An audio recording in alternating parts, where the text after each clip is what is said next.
నమస్కారం అందరికి. రేవంత్ గారి పరిపాలన మాకు నచ్చలేదు. ఆటో వాళ్ళ కడుపులు కొట్టేసిండు. ఎందుకు నచ్చలేదు అంటారు? ఆటోలు ఫ్రీ బస్సులు పెట్టిండు. ఫ్రీ బస్సులు పెట్టినందుకు లేడీస్ అయినా సాటిస్ఫాక్షన్ అయ్యారా? కాలేదు. ఎందుకు ఫ్రీ బస్సులు పెట్టి ఏం లాభం?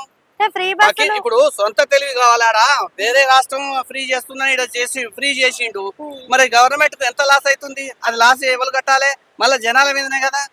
ఎందుకు చేసిండు ఇట్లా? ఎలక్షన్స్ ముందే చెప్పిండు కదా. ఎలక్షన్స్ ముందు చెప్పినా గానీ ఆయన చేసేది ఇప్పుడు గవర్నమెంట్ లాస్ అవుతుందా, లాభం వల్ల వస్తుందా? ఉంది కానీ ఓట్లేసిన జనాల తప్ప వీళ్ళే చెప్తారు. ఆ తప్పు ఒప్పు మాకు తెలియదు. ఆయన పెద్ద ఒక ముఖ్యమంత్రి ఎట్లా చెప్తాడు అట్లా?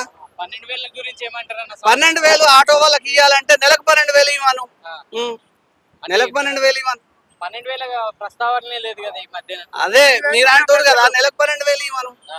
చెప్పాడు ఆటో వాళ్ళకి 12,000 ఇస్తాను. ఏమిస్తారు? ఇయ్యరు.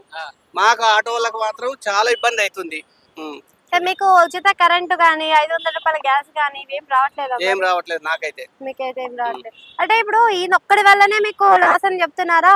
ఓలా ఊబర్ ఇవి కూడా ఉన్నాయి కదా, మరి అవి ఓలా ఊబర్ అన్ని అవన్నిటికి వలన కూడా ఆటో వాళ్ళకు దెబ్బ పడుతుంది.